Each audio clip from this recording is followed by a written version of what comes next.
The afternoon sun comes through the window in long, hazy stripes, illuminating the dust motes dancing in the air. It's a quiet time of day, a time for sitting and thinking. My hands, sprouted with age, run along the spines of the books on my shelf. I can feel the softened corners of the paperbacks and the sturdy reassurance of the hardcovers.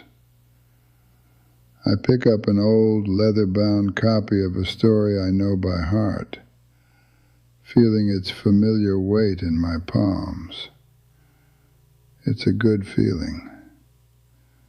This room, this chair, this light, it's all part of a life I built piece by piece, a dignified life. But as I stand here in the silence, a question I've long ignored whispers up from somewhere deep inside. What is the true cost of a quiet life? I look out the window at the old oak tree in the yard, its branches reaching out like tired arms. We've grown old together, that tree and I. People think a man's spirit is either broken or it isn't, that a dream either comes true or it dies. But I've learned it's rarely that simple. It's not about one big storm that knocks you down. It's about the slow, steady wind that makes you bend, little by little, until you forget you were ever supposed to stand perfectly straight. A dream doesn't always shatter. Sometimes it just finds a smaller room to live in, learns to be grateful for the shelter, and never speaks of the open sky it once longed for. That dream, the one that found the smaller room to live in, it has a way of becoming your whole world after a while. You forget the size of the sky you once imagined for yourself. My name is Harold Eugene Mitchell. I'm 80 years old now, and I've spent a good many of those years learning the quiet, heavy difference between what a man dreams of and what the world decides he is allowed to have. It's not a lesson you find in any of these books. You learn it in the silence of a car ride home, in the careful way you fold up your plans and put them in a drawer, in the polite smile of a man who praises your ambition right before he closes the door on it. I was in my late 20s, and I had a dream so clear I could taste it. I called it Mitchell's Books and Corner. I envisioned a small, quiet place with good light, worn wooden floors, and the smell of old paper and fresh coffee. Excited, I spent nearly a year on the business plan, typing it out at night after my shifts at the post office sorting facility. I saved every penny I could for a down payment. I remember the suit I wore to the bank. It was my only one, dark gray and carefully pressed. It felt like armor. My hands were sweating as I laid my plan on the loan officer's desk. It was a big desk, polished to a mirror shine. Everything in that room felt heavy and important. The loan officer was a man named Mr. Abernathy. He was exceedingly polite, with a soft voice and a smile that never quite reached his eyes. He'd read through my plan, nodding slowly, and say things like, This is a very ambitious plan, Eugene. Very impressive. The first time he said it, my chest swelled with pride. It felt like he saw me, saw the work I'd put in. But his praise was always followed by a gentle but. He'd point to a line and say we needed a bit more collateral, just to be safe. It was never a no. It was always a reasonable, business-like suggestion that felt just out of my reach. I left that first meeting feeling determined, not defeated. I went back 3 more times over the next few months. Each time, I'd have an answer for his last concern. And each time, he'd find a new one. Always with that same patient, almost fatherly tone. He suggested a co-signer, someone with more established credit, knowing full well who my family was and what they had. He'd ask about the viability of a bookstore in that particular neighborhood, his voice laced with a gentle concern that felt like an insult. The dream I carried into that bank in a pristine folder started to feel heavy, then impossibly heavy. It was like he was adding a stone to my pocket with every polite smile, one by one. The last time I walked in there, I think I knew it was over before he even spoke. The air was different. His smile was the same, but it felt thin, like old paper about to tear. He slid my plan back across the polished desk, his hand resting on it for a moment. He said the board appreciated my persistence, that they admired my vision, but the timing just wasn't right. There was no anger, no shouting. There was just the quiet sound of a door being softly, firmly, and politely closed in my face. I didn't feel rage. I felt a deep, hollowing exhaustion, a quiet so profound it was like all the sound had been vacuumed out of the room. Walking out of that bank and into the afternoon sun, I felt 100 years old. I remember looking at the cars passing, the people walking by, and it all seemed to be happening behind a thick pane of glass. My dream hadn't been shattered in a big dramatic explosion.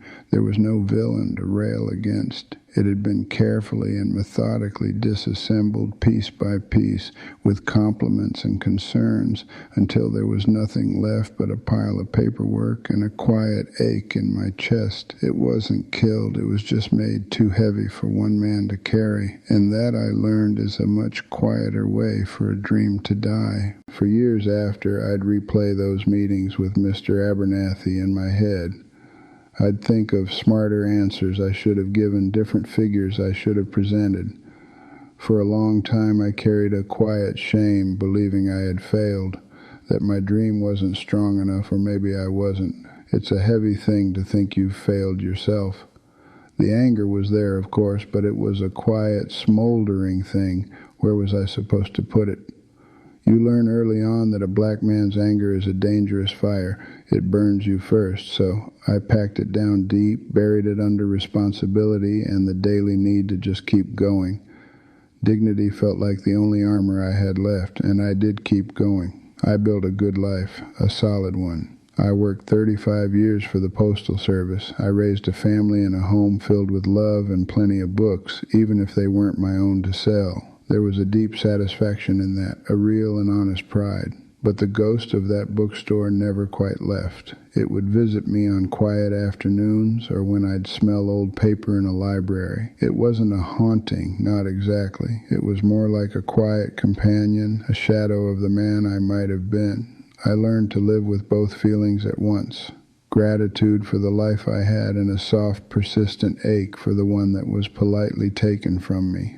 The young man I was thought the world was a contest of effort. You work hard, you prepare, and you win or you lose. The old man I am knows better. It wasn't a contest, it was a current, and I was trying to swim upstream, while men like Mr. Abernathy stood on the bank politely explaining why the water was too rough for me today. I wonder sometimes what would have happened if I'd just screamed in that quiet, polished office, if I'd let that fire out. But I know what would have happened. It wouldn't have changed a thing except maybe me. I would have been broken, not just tired. I chose survival. And survival has its own kind of quiet, heavy price. I see that same fire, that same clear-eyed hope in my grandnephew David. He's a young man with a gift in his hands. He cooks not just to feed people, but to give them a piece of comfort, a moment of warmth on a plate. His dream isn't some grand, fancy restaurant with white tablecloths and a long wine list. He wants to open a little place, a bistro he calls David's Table, with just a handful of seats, where the food is honest and the welcome is real. When he talks about it, his whole face lights up. It's the same light I remember seeing in the mirror all those years ago, a pure, unwavering belief that you can build something good with your own two hands. He came to see me last month, his shoulders a little heavier than usual. He'd been meeting with investors trying to get the capital to lease a small space downtown. He told me how they loved his food, how they praised his vision and his passion. But then came the suggestions. They spoke of risk mitigation and a phased rollout. They wondered if he shouldn't start with a more manageable food truck concept first, or perhaps partner with an established restaurant group to learn the ropes. They were so encouraging, so full of helpful advice, and as David spoke, I could feel a cold stillness settle over me. I wasn't hearing these new investors. I was hearing Mr. Abernathy. It was the same polite smile, just dressed in the language of a new century. It's a different kind of fence built with different words, but it keeps you in the same pasture. They weren't telling David no. They were just gently, kindly, and systematically making his dream smaller. They were praising his ambition while carefully drawing a smaller circle for him to stand in. I looked at that brilliant young man, so full of talent and fire, and I saw him being handed the same quiet weight that was placed on my shoulders 50 years ago. I didn't know what to tell him, because the truth is a heavy thing to give someone you love. The truth is that some doors are closed with a smile. For most of my life, I lived by a code passed down from my father and from his father before him.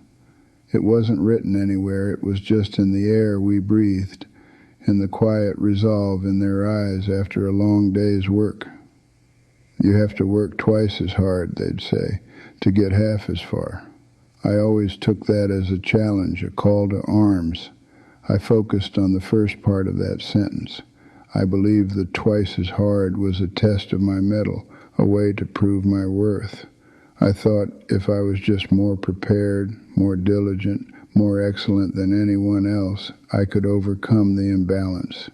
It was a kind of faith, a belief that pure effort was a force of nature that could bend the world to its will. But old age has a way of clarifying things, of wiping the dust from a window you didn't even know was dirty. I see now that the crushing weight of that old saying was never in the work. A man can work. He can pour his sweat and his years into a task and find a certain pride in the ache of his own muscles. The real burden, the slow, silent erosion of a man's spirit, is in the second half of that phrase. It's the slow dawning over decades that no matter how hard you work, the math remains the same. The world may praise your effort, but it will still only grant you that half. That quiet truth doesn't break you, it just settles in your bones. At first, realizing this feels like a profound personal failure. You feel naive, forever believing that sheer will could change the tide. But the truth I've come to understand is a quieter one. Wisdom isn't always about learning how to knock down the wall in front of you. Sometimes it's about finally having the clarity to see the wall for what it is, solid, immovable, and not of your making. And the real test of a person's soul is not how they rage against that wall, but what they choose to build within the space they are given.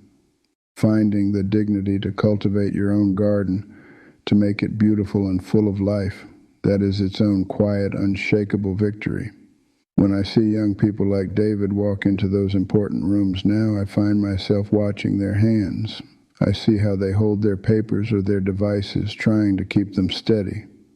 They present their dreams with a hope so bright it's almost painful to witness, their voices measured and clear, careful not to betray any doubt. And then I listen for the silence that comes after they finish speaking. It's a particular kind of quiet. It isn't empty. It's full of calculation. It's the sound of a life's ambition being weighed on a scale that holds more than just numbers. I recognize that silence.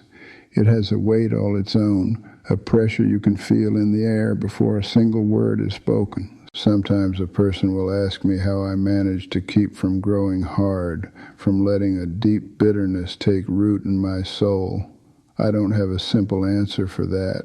I think it has something to do with learning to see people, not just what they do for a living or what they've managed to build, but the shape of the dream they carry inside them, even if it's been folded up small and tucked away for safekeeping. When you look at someone and see not just the man they are, but the boy they were who first imagined a different life for himself, it changes things. It's a small act, paying attention like that. It doesn't change the world, I suppose, but it keeps your own heart from turning to stone. We all have our own quiet rooms, don't we? The places we go inside ourselves after a door has been gently closed in our face. It's in those moments, sitting with the echo of a polite refusal, that a person makes a choice. It's not a loud choice you announce to the world. It's a silent one.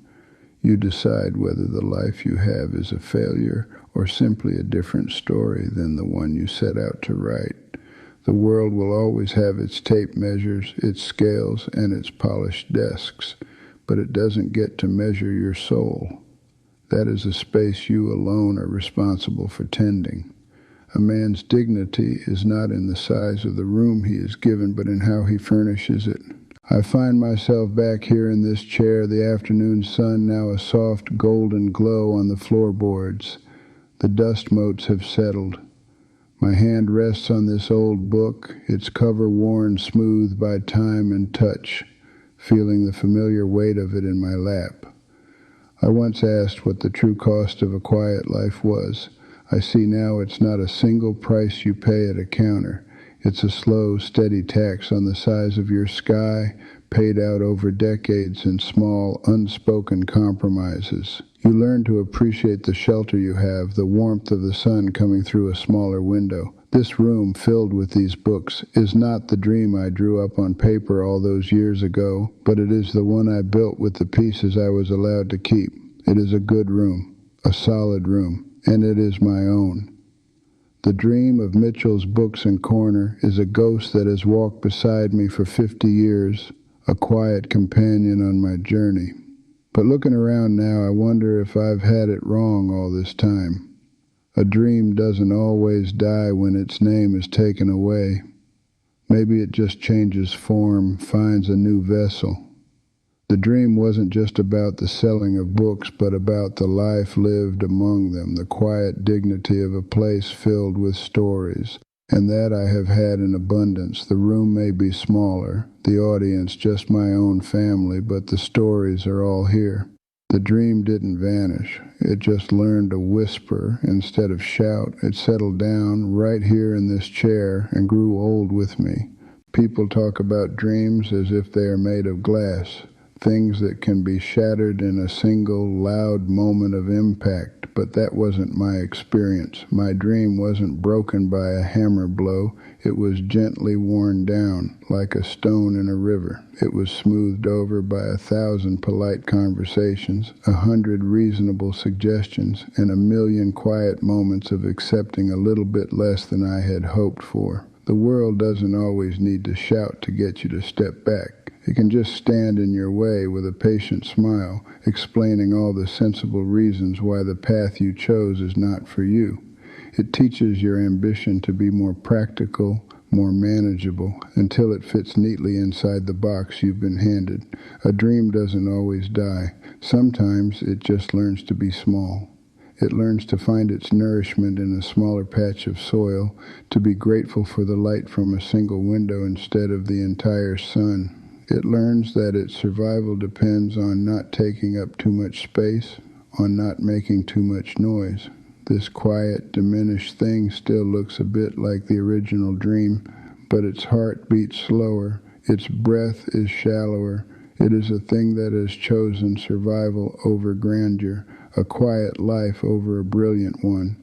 It is a lesson taught not in anger, but in a long, slow, and deeply weary acceptance of the world as it is, not as you once wished it would be. I suppose we all carry stories inside of us, not just the ones we lived, but the ones we only dreamed of living. The next time you find yourself sitting in a quiet room with someone who has seen a good many years, perhaps you could ask them about that. Don't just ask what they did for a living. That's usually just the title of the book, not the whole story. Ask them gently what they once dreamed of doing, what grand chapter they once hoped to write for themselves. You might find that the most beautiful tales aren't always the ones about loud victories, but the quiet ones about the dreams they learned to carry. It's in those unwritten pages that you often find the truest measure of a person's heart.